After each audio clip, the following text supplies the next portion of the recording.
Kia ora tātou, tēnei te mihi kia koutou I tēnei wā, māku I tīmata tō tātou hui. Whakataka te hau ki te uru, whakataka te hau ki te tonga, kia mā kina kina ki uta, kia mā tara tara ki tai. E hiaki ana te ata kura, he tio, he hoka, he hauhu, haumi e hui e, tai ki e. Kia ora tātou. Ko waiau, ko Dingwaiting tōku ingo, ko te kaihautu Māori, mō Pouhere Taonga. No mai. Good to see you all this afternoon on our second wānanga, webinar wānanga. Today we've got a great selection of panelists looking at the program. And this is around introduction, principles of heritage asset management. So this is part of our policy for government management of cultural heritage places. So thank you again for all being here. You should all have everything shared in terms of the agenda. So just quickly, first is my introduction, of course, but then we're going to hand it over to Dr. Christine Waibrew, who will talk about introduction to the principles of heritage asset management, and also then Pouhere Taonga's role within that. And then to Vanessa Tanner, who's our Manager Archaeology here at Heritage New Zealand. That'll be about archaeological site management. Then Bruce Keenan from MB will talk to you about Government Property Group's role in property management planning. Then we'll have Sam Thompson and Simon Cruikshank from Ministry of Education talking about heritage asset management case studies. So that'll be interesting to see some examples of that. And then about 4:45, we'll open it up for some of your questions, which will be really good to hear, and then some final thoughts and closing. So thank you again for all being online, and I'll hand it over to Christine. Kia ora, Christine. Kia ora, Dean. Tēnā koutou, ngā mihi kia koutou, ke Pouhere Taonga au e mahi ana, he kai whakahaere mātua tōku tūna mahi, ko Christine Waibrew tōku ingoa.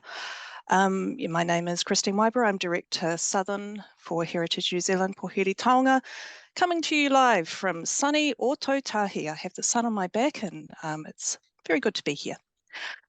So as Dean introduced, I will be giving you a bit of a very brief run through to the introduction to the principles of heritage asset management, and I'll touch on our role as an advisor and regulator in asset management. And I'll then hand over to my colleague Vanessa, who will talk a little bit more about our role in relation to archaeology. So first of all, a bit of a recap. In November 2022, Cabinet agreed to adopt the revised policy for government departments' management of historic heritage. The policy came into effect on the 1st of February this year. And at that time, Manatū Taonga also published guidance on their website. And that's the guidance document that you see there on the left. It's on my left, I assume it's also on your left. The guidance, I actually have to say, the guidance goes into a little more depth than the policy, and it's actually quite a good way to get familiar with this policy. The guidance emphasises the need to integrate heritage asset management into all stages of the property management cycle. So for those of you that attended the previous webinar, you'll remember that webinar looked at heritage identification and assessment. That's that understand part of this cycle on the right, and also touched on the disposal process in relation to Crown property, and by association, the acquisition and lease process as well. So this webinar today, we're going to be looking at the planning and management side of the cycle, and that's what I'm going to touch on today. So by planning, I'll just read out what it says here: plan strategically for all cultural heritage, prepare conservation plans for places, plan for maintenance and manage, formally protect values, promote cultural heritage, use appropriately, monitor condition, and upgrade where necessary. I will say quite plainly that heritage assets aren't like normal property assets. And sometimes those normal assumptions that we apply to life cycle maintenance don't apply. Heritage New Zealand Pouhere Taonga is itself a manager of Crown-owned heritage assets. We have a portfolio of 45 properties throughout Aotearoa, New Zealand. Most of which are adaptively reused. We have mission stations, mansions, a blockhouse, a mill, engineering works, a whaling station. None of these are operating for their original use. Generally, they're operated as visitor attractions. But we do have one exception. Next slide, please, Angelica. Our one exception is Ophir Post Office, which is New Zealand's oldest operating standalone post office, situated in Ophir, Central Otago. While we do open it for visitors, it does function on a daily basis as a post office. I find this quite a useful case study because it is so cute and petite, but it does pose some interesting issues for us. It has the full suite of heritage protection measures, or a very full suite of heritage protection measures, which you'll see here on the right. It's a Category 1 historic place, but it's also situated within a historic area, both on that's on the New Zealand Heritage List Rārangi Kōrero. It's also situated on not one but two historic reserves, which are in themselves a heritage protection mechanism, and it is a scheduled heritage item in the Central Otago District Plan. So recap, heritage protection actually comes through scheduling in the District Plan. It is an archaeological site. It's a recorded archaeological site, but helpfully it bears its own date, 1886. It is a pre-1900 building, and by the definition under our Act, it is protected as a historical site, as an archaeological site. So we care for this asset and all our assets through an asset management system, which is a generic system which hasn't been specifically developed for heritage, but the same principles do apply for managing heritage buildings as with any other building. You need to keep the weather out, you need to keep the pests out, you need to keep a building secure, and you need to manage the risks that are posed to the building and the place. And so our asset management system gives us a component level survey down to individual elements within each building and a lifespan suggested for each. So if we look at this example, this drone photo is very nicely showing us the roof. Our asset management system tells me that this roof is in moderate condition, but it has a 25-year life and it's due for replacement in 2024. That's next year. We're going to replace that roof next year with long run iron? I don't think so. But this does indicate to us, having this flagged in our asset management system, does indicate to us that the roof is due for some attention to extend the life of this component. So my message to you is that it is important to integrate heritage assets into your asset management systems. They're great for baseline surveys and they're excellent for tracking condition. But guidance on the policies, priorities and best practice for heritage asset management come from somewhere else. They come from conservation plans and they come from advice from heritage professionals. So there are a number of heritage professionals working as consultants out there in Aotearoa, New Zealand, and also we do have some colleagues working in Australia who work on our sites as well. But in the first instance, Heritage New Zealand Pouhere Taonga can provide some specialist advice. At our offices throughout Aotearoa, New Zealand, we have conservation advisors, archaeologists, planners, historians, Māori heritage advisors, and also outreach advisors if there's an opportunity to collaborate perhaps on heritage engagement at some of the properties you might manage. And so that, in a nutshell, is the conclusion to my little bit of the presentation. And I'll hand over now to Vanessa, who will talk some more about the advice that we can provide in relation to archaeological site management. Kia ora. Kia ora. Thank you, Christine. Kia ora, Vanessa. We're just checking in that you're online. Kia ora koutou. Kia ora. Kia ora, Dean. Ko Vanessa Tanner tōku ingoa. I am the Manager of Archaeology at Heritage New Zealand Pouhere Taonga, and I am going to give you a brief introduction to archaeological site management. If I could have the first slide up. Thank you. So I've just put up the Heritage New Zealand Pouhere Taonga Act's definition of an archaeological site. An archaeological site is evidence of human activity where that occurred prior to 1900.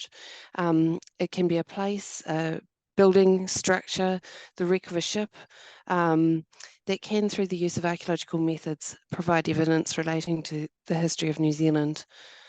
Archaeological sites have cultural value to kaitiaki Māori as the sites provide tangible evidence of ngā tūpuna.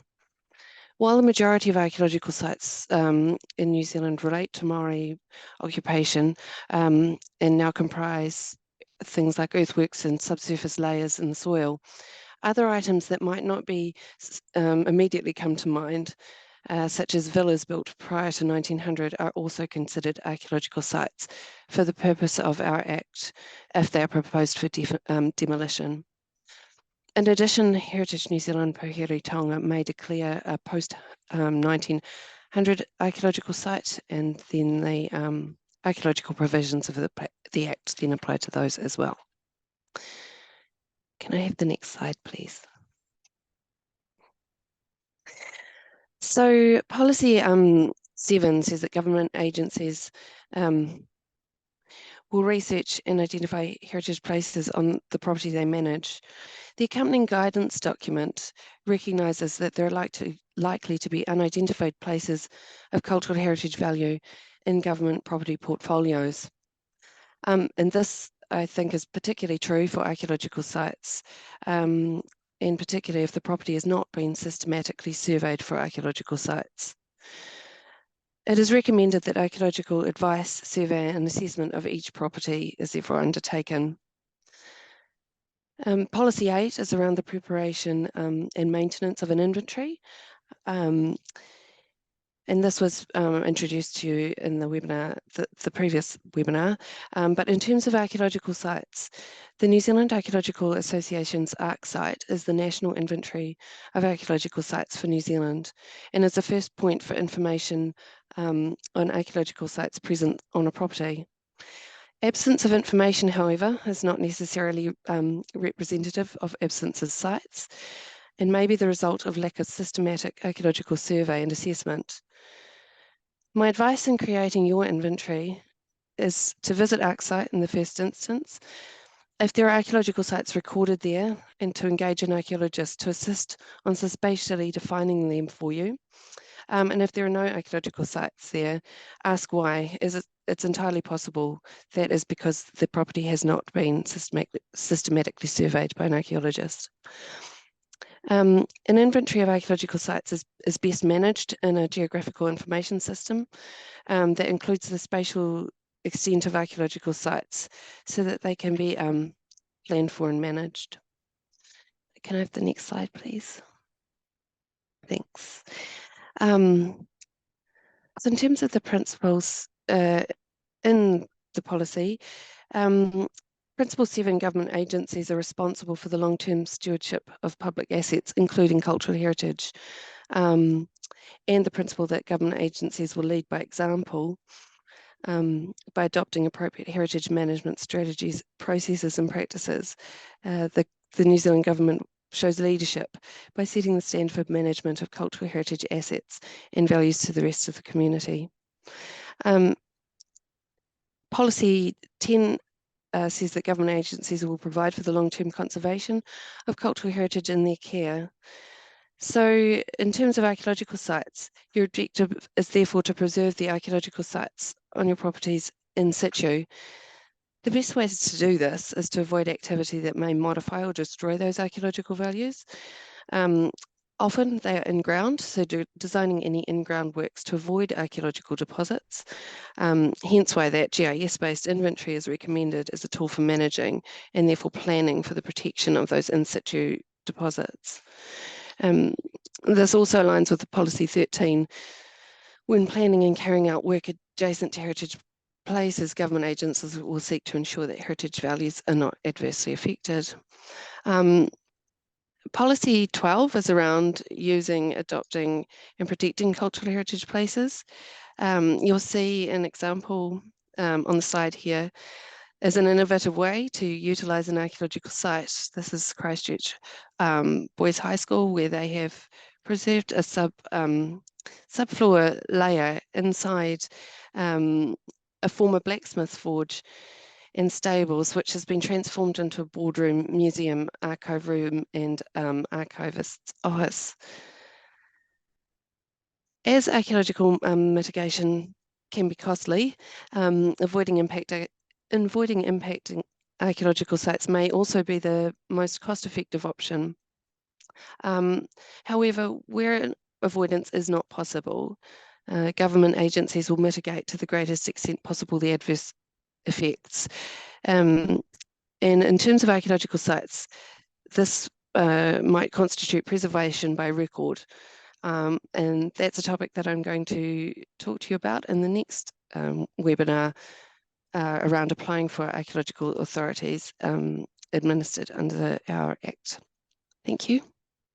Kia ora, Vanessa, thank you for that. And really important, again, about seeking the right advice, in this case from Pouhere Taonga, Heritage New Zealand, but also from consultants in terms of archaeologists as well to help with inventories and assessments. So kia ora mō tēnā. So now we're going to turn to Bruce from MB to talk us through Government Property Group's role in property management planning. Kia ora, Bruce. Just check Bruce is able to come on. Ka pai. Yeah, kia ora. Thank you. Yeah, I'm Bruce Kenning. I'm the manager of the planning and advisory team within the Government Property Group. So the Government Property Group is a small business unit hosted within the Ministry of Business, Innovation and Employment. So our chief executive is one of a number of what they call system leaders, and she is also the system lead for procurement. Next slide. Thanks. So what do we mean by property system leadership? So it's about taking a whole of government future-focused portfolio approach for our office accommodation. So our remit is 73 government agencies, office accommodation, whether it's owned or leased, and it includes public interface. So we also coordinate the leadership of best property practice for office accommodation across those mandated Crown agencies. Those 73 departments and agencies occupy approximately 1 million square metres of office space. 95% of that is actually leased. So our strategic drivers are to support the transformation of the public service as set out in the 2020 Public Service Act, to support agencies with their obligations under the Carbon Neutral Government Program. So many of you will be aware of that program. We report to CNGP ministers regularly within the Government Property Group. It's on the results of NABERS NZ, which is the energy rating system used to report on the energy efficiency of office buildings. And at the same time, our procurement colleagues also report on the transition of vehicle fleets to electric vehicles. So government workplaces are a key enabler to changing the way the public service operates. So the public sector broadly is adapting to global megatrends, including new technologies, activity-based working, flexible working arrangements, a stronger focus on wellbeing, reducing the government's carbon footprint, and keeping staff and agencies safe. So what do we do within GPG? Well, we deliver a number of standards and guidelines, and we also link on our website. So our website is obviously aimed at those 73 departments and agencies, but it is an open website and anyone can access that. We also link on our website to other guidance, such as that provided by Ministry of Culture and Heritage. So you can go to the GPG website, which will explain what the policy is, and then take you through to the detail on other websites.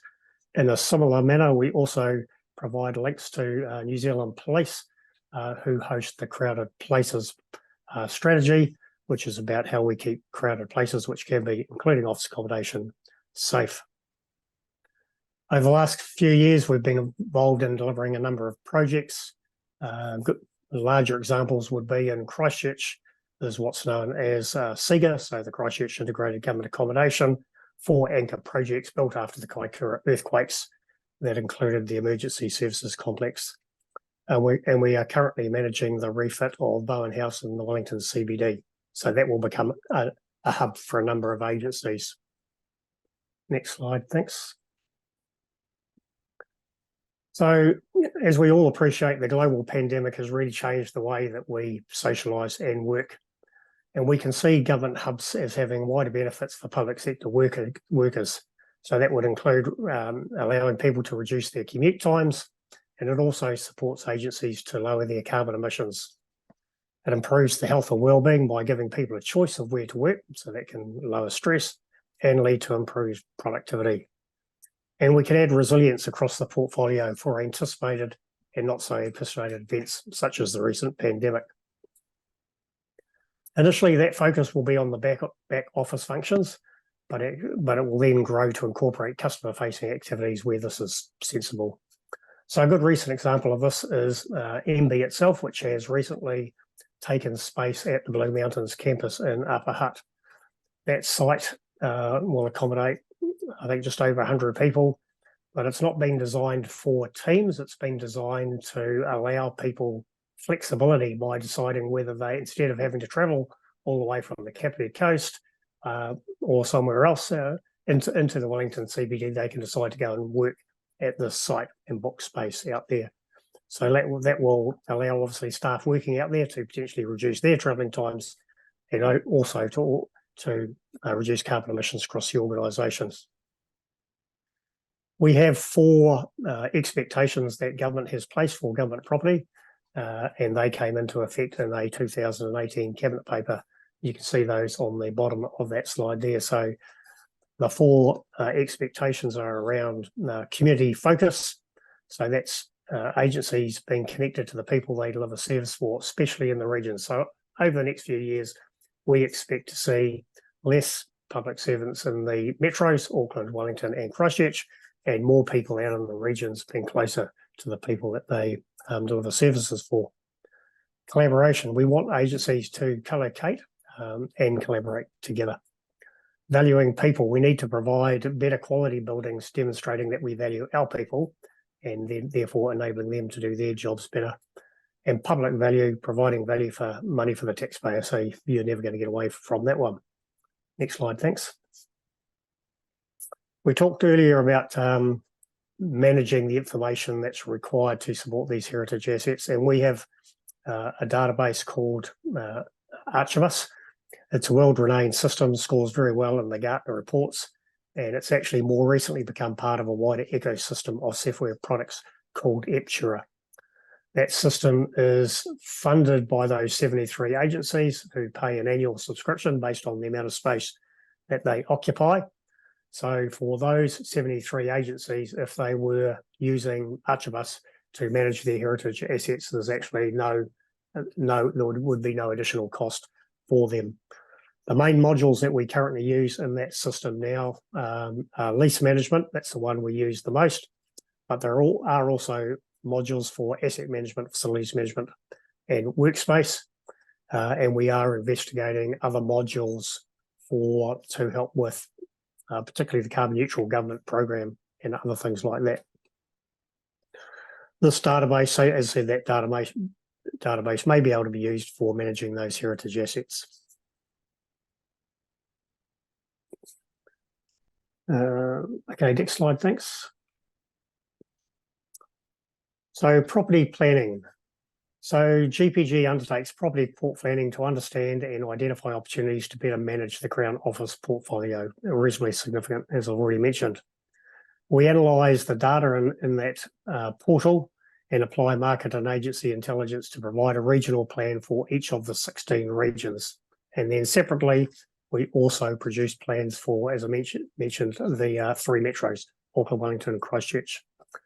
So that planning process helps inform what we call the Government Office Accommodation Program. So that's a requirement of that 2018 Cabinet paper. which updated our mandate. So we identify opportunities in the region, focusing on towns and cities where several agencies may be located, and look to create value through co-location opportunities. So value can be created by having multiple agencies coming together to lease space, sharing common areas and amenities such as end-of-trip facilities, meeting rooms, kitchens, and reception areas. And then the larger these co-located sites are, it allows us to maximise the utilisation of sites. We know at the moment that a number of sites across the country are very underutilised as a result of people taking up working from home opportunities. And as part of that planning, we also aim to remove any competitive tension between agencies, as historically we have actually competed against ourselves, particularly in the Wellington CBD when the demand for office accommodation has been high and agencies have been tight for space. Next slide, thanks. Right, so the next two slides are an example of one of our regional plans. So in this case, Otago. So this is a high-level summary of that. So at the top of the slide, we can see that we've got 20 government agencies who operate in the Otago region. Otago region itself, 6 towns and cities, and those 20 government agencies have 26 office locations in that space and occupy nearly 34,000 square metres of space. Now, the majority of that is actually in Dunedin.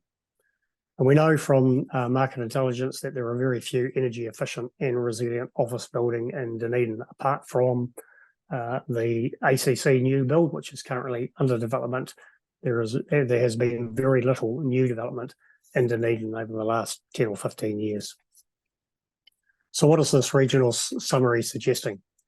So based primarily on agency lease renewals and expiries, there's potentially an opportunity for up to 11 agencies to work better in a government hub. What we need to do is select agencies with similar working styles and security settings who could possibly benefit from new ways of working. Potentially, this could reduce the number of sites in that city by up to 5. It's important to note that this isn't about shoehorning public servants into less office space. It's about making sure that we're using the efficient use of space going forward. The savings in space represent the fact that currently each of these small sites will have a reception area, lunch area, meeting rooms, and other shared spaces that could be better utilised if they were shared with others. We've already made great efficiencies in the government office space over the last few years. Currently, occupancy across the country is about 15 square metres per person, but flexible ways of working is being widely adopted, and we know that this could allow us to push this even further. Next slide, thanks. Yep. So yeah, that's just highlighting the opportunity that exists. So I guess just to summarise, so the GPG remit, I don't really like using the word mandate there, is the Crown Office portfolio, 95% of which is leased. Those standards and guidelines can be used by all agencies across their portfolio. They can also be used by any other government department or agency. Archibus may have utility as a Crown database and may be able to be used to report on heritage assets. We already have a couple of local authorities who are using our system to manage their assets. And asset management is going to become much more important under system leadership as accountability moves to a more centralised model. So system leadership is very recent, was only really announced and pushed, I guess, in the last 12 months. Thanks for that. Kapai, thank you, Bruce. Great to get that overview of the government property group's work and role, and also Archibus, how that works, how that can be utilised. So, ngā mihi, Bruce, kia ora. So now we're going to switch to some heritage asset management case studies. So we've got Sam, I believe, first up to take us through that. Are you there, Sam? I sure am. Can you hear me? Yeah, there you are. Great. Thanks, Sam. Ngā mihi, over to you. Kia ora. Kia ora tātou. Ko Sam Thompson, toko ingoa, e kai whakahaere tohu hangarau au I te tahuhu o te Manatū Taonga. My name is Sam Thompson. I manage the technical advisory team at the Ministry of Education. It's a recently established function where we're building, I guess, a core of technical advisory functions covering building compliance, construction quality assurance, water and electrical services, asset data, asbestos management, and other, a central view on other portfolio-wide issues like heritage management. We have 2,089 state schools in the portfolio. Bit of context before we get into the case studies. The Tomorrow's Schools Review in 1989 effectively devolved all power and responsibility for management of schools, including the site and the property investment to schools. Certainly over the last 10 years, it's become apparent that that wasn't a success in terms of good asset management practice. So we're on a trajectory to provide more central strategy and support across that, which is a work in progress, given how expensive that is. But if I could just have the first slide up, please. So yeah, we historically have had schools managing their own property. We were a funding organisation. We set some broad guidelines for how schools manage their property.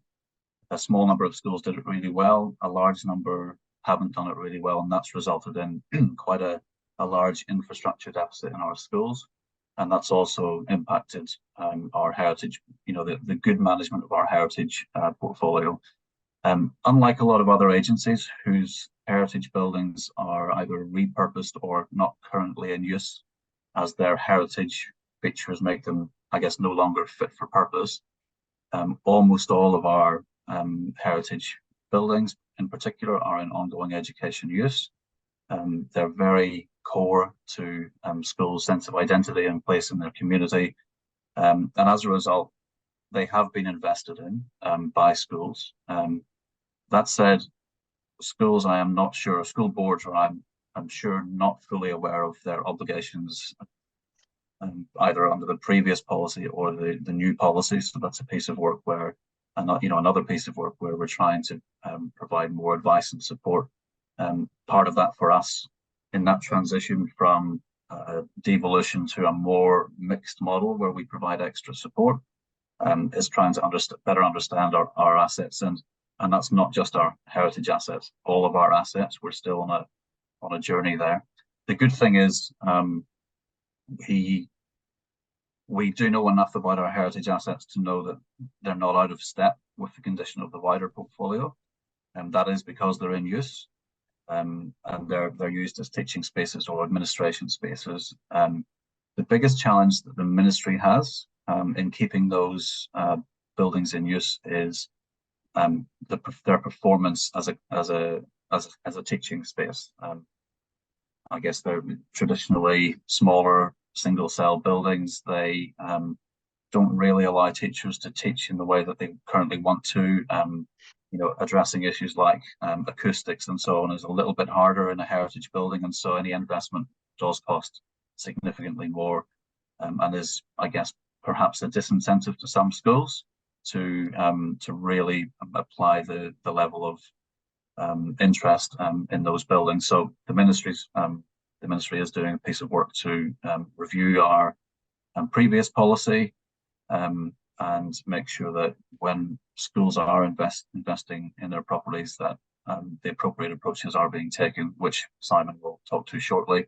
The other challenge that we have in doing so is that balance which all of the other agencies that I've been talking to are facing, which is the I guess the increased compliance-driven legislation that we're facing, and a more constrained financial situation, which is likely to roll on for quite some time to come. But that's the context in which we work. And Simon can tell you a little bit more about a couple of schools in the South Island that where we've taken two different approaches to heritage management. I guess one's probably an example of what we could do better and learn from, an experience we could learn from. And one is an example where we've proactively stepped in to help a school that was unable to meet the quite complex heritage management needs of a particular building. So I'll hand over to Simon. Good point. Thanks, Sam. Thanks, Sam. Kia ora, Simon. I'm the Regional Infrastructure Manager for the South Island for the Ministry of Ed, which effectively means all the property in the South Island is my fault. I guess, as Sam mentioned there, for a long time, schools have been, basically Ministry has been a funding stream for schools who've been managing their own property. The requirements of that are set out in what we call the property occupancy document, the POD, and that literally detailed what schools' responsibility around their property was. However, obviously with the funding that schools are given, if the property is maintained at a certain level, it's deemed adequate really to keep it going. But as soon as things start to deteriorate, the funding perhaps isn't enough to bring them back to a level. The first one we're going to talk about here, Arthur Street, is probably a really good example of exactly that scenario, where a lightweight timber frame building, picture of it there on the screen, quite a tall building, only single story with a small mezzanine inside. Once it became surplus to the school's actual entitlement, funding was directed elsewhere. Over the years, a lean-to had effectively been tagged onto the right-hand side of that photograph as you look at it. Toilet block tagged on the front side of it, as you can see on the left there. Neither of which particularly well done, which caused significant water ingress into the building. So I guess to use, I think, a term Christine used right at the start, keeping weather out and pests out. Not really what was happening in this scenario.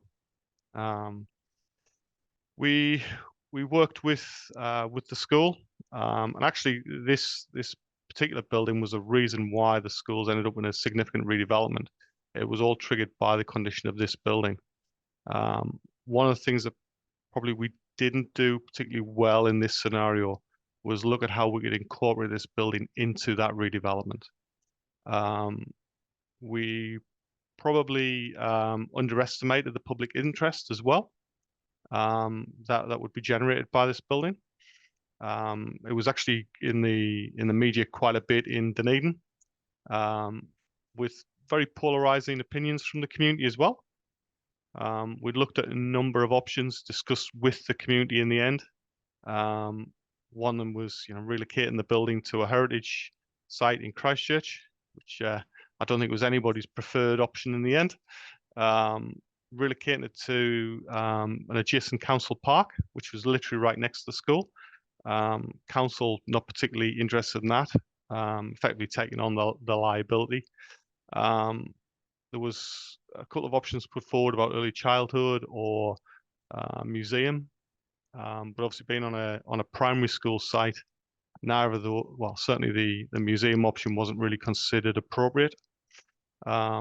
Where we've ended up with is we're going to convert the building into a technology centre, which will service the school, which is probably the one function that their new development wasn't going to cover.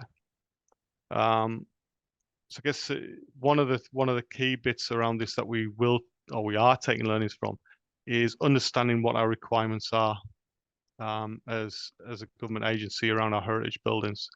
It was probably the first one really I became involved with, and whilst we thought we were probably doing the right thing with who we're engaging with, probably weren't in the end. So certainly understanding more around what our requirements are with heritage will certainly would have made this a much smoother process, I think. Do you want to flick on to the next one for me? So this is Waitaki Boys High School. Actually, some of the more perceptive of you might have noticed that I'm not a Kiwi lad.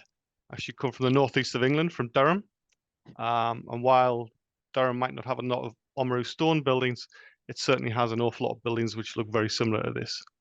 So this has always been kind of a building quite close to my heart. It was actually a board-owned building, but a very similar scenario in that weather was having a significant negative impact on the building. There was pests getting into the building as well.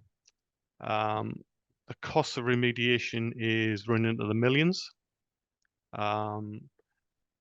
There's also obviously because of the type of building it is, there's a bit of a dearth in the skills, and there's that's only getting less with of the people with the capability to do some of the work that's required on this kind of building.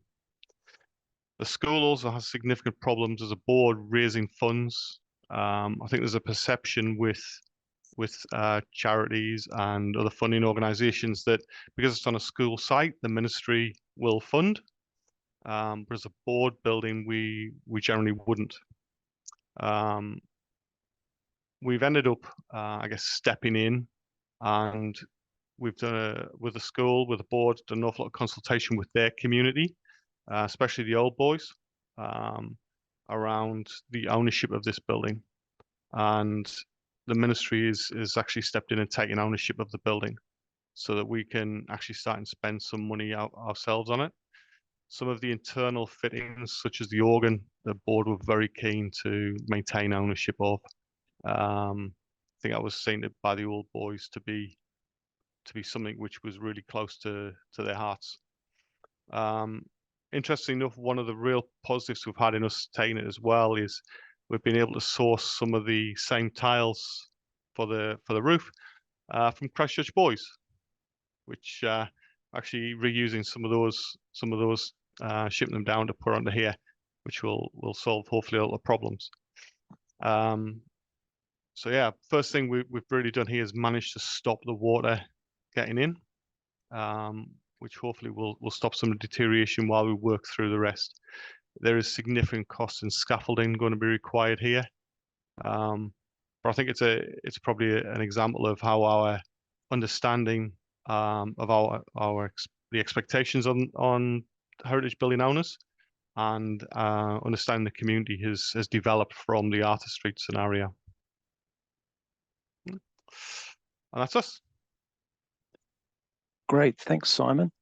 Simon and Sam, that was great to have a look at those examples, and the Waitaki Boys High School one was really interesting to see. Obviously a complex project, but immensely important to that community as well. So ngā mihi for that.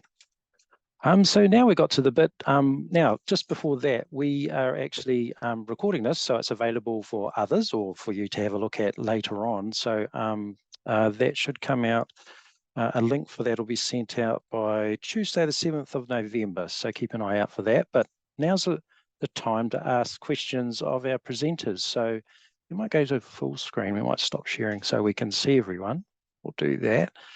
Now, so there's a Q&A section on the webinar there. And so we'll just bring that up and see what questions you've got for us. So we've got about 10 minutes for this. So it'd be great to hear some of your questions so we can,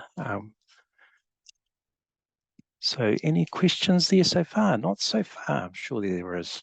I don't have a question, Dean, but if you like, I have a comment that I would like to make in support of Simon's presentation.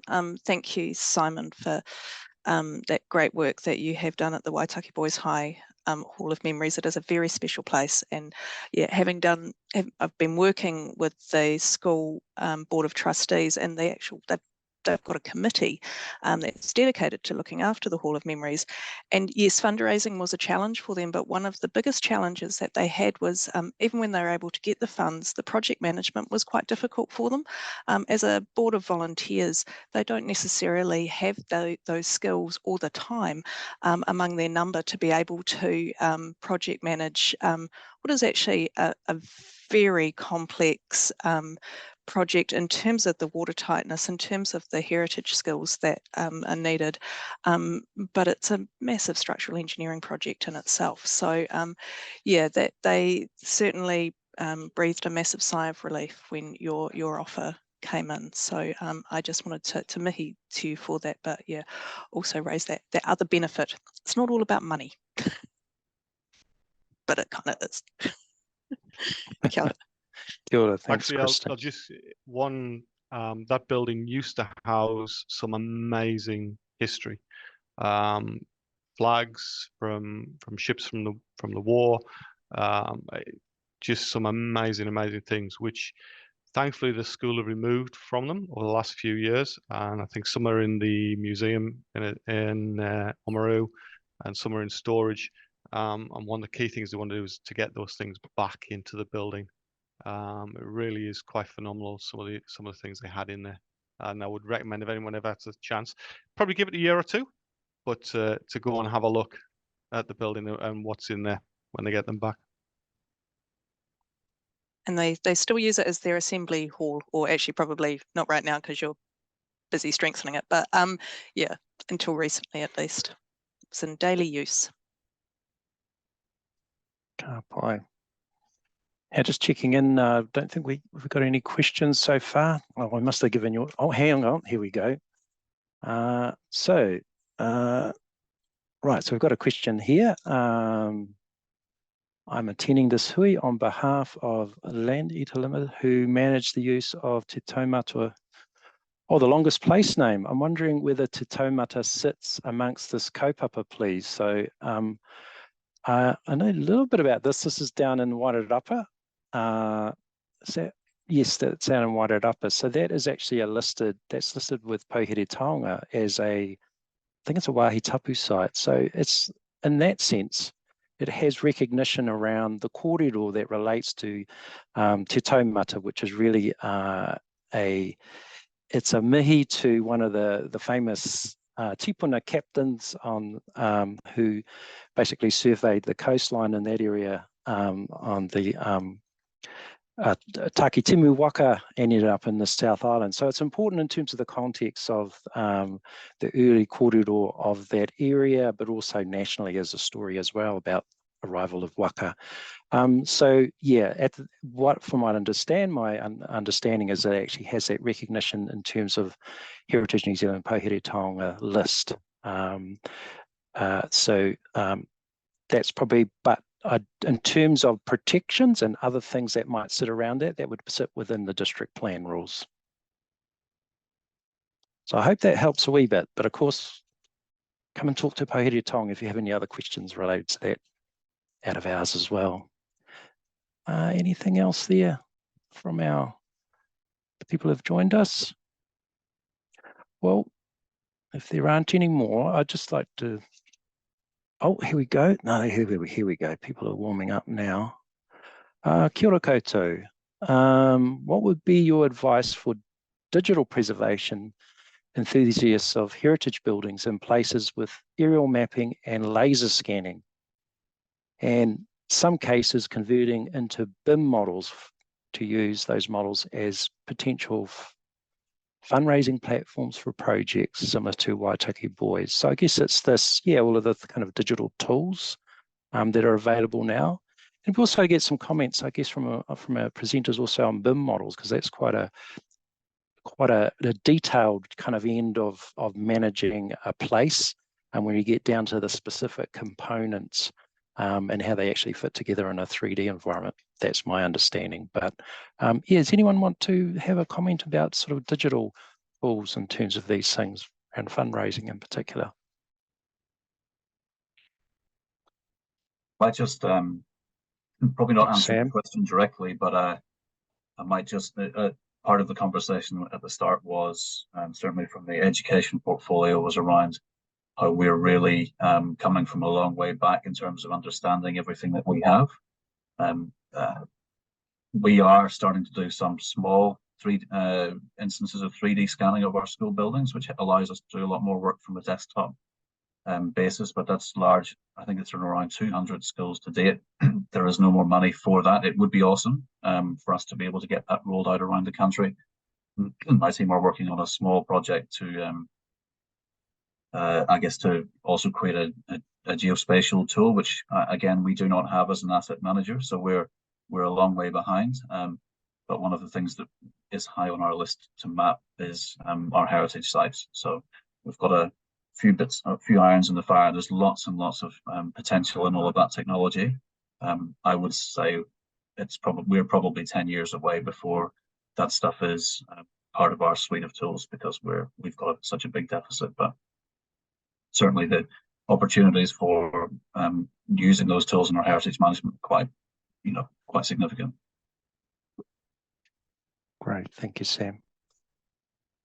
And of course, we also mentioned about GIS systems, those other spatial systems particularly for things like archaeological sites, but all heritage sort of asset areas, because often some of these places aren't obvious, on first look. They may actually be below the landscape, if you like, or embedded into the landscape. So it's often important to have these tools that give you that overview of places as well. And just to tautoko what Sam said, yes, there is a use for 3D scanning and BIMs in heritage asset management. It's particularly helpful if you are managing a site that is remote, or at least not where you are. So yeah, I've seen it used quite effectively at one property in our portfolio, Hokitika Government Building, which has been really helpful for getting people around the table and looking at an issue in the 3D scan without having to physically be there. So yeah, there is a role for it, but yes, we are cost constrained in that, as I believe most people are. And thank you, Christine. And I think the other thing also is about how digital tools can actually help in interpretation and realising value of place.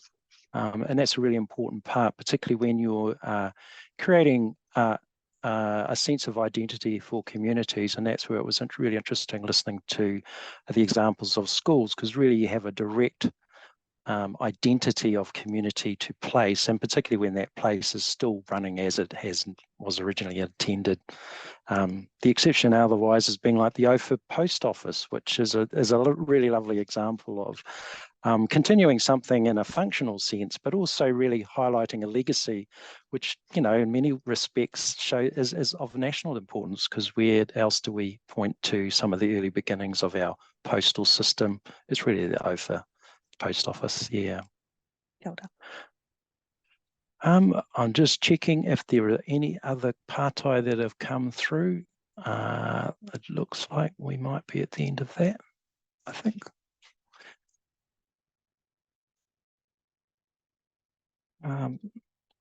So just some quick sort of overview comments on our session today. And again, thank you again to all of our presenters for doing that. It was really great to listen to Christine's just sort of overview of the process around heritage asset management, but importantly, how often need, whilst generic systems are good for that day-to-day and even sort of that sort of long-term planning, really what also needs to be in there is that more specific detail or frameworks, particularly through conservation plans and other technical advice you get from conservation professionals. So that's really important as part of that broader heritage asset management. Thank you, Vanessa.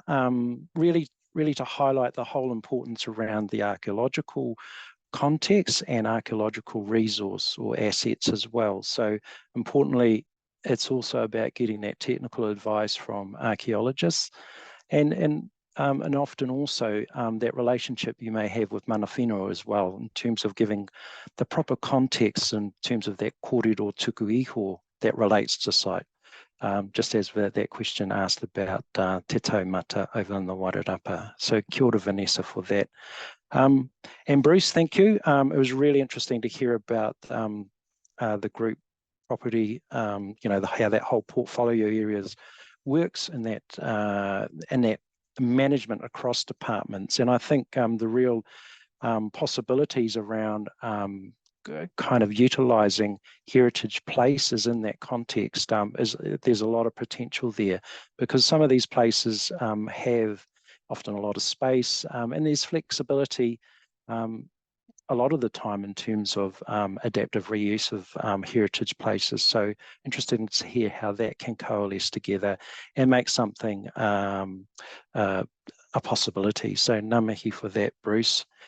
And really just coming back again to the examples you're able to provide us, Sam and Simon, thank you for that. And I think just reiterating in that particular context for schools, where it's such a strong community identity that often is related to schools.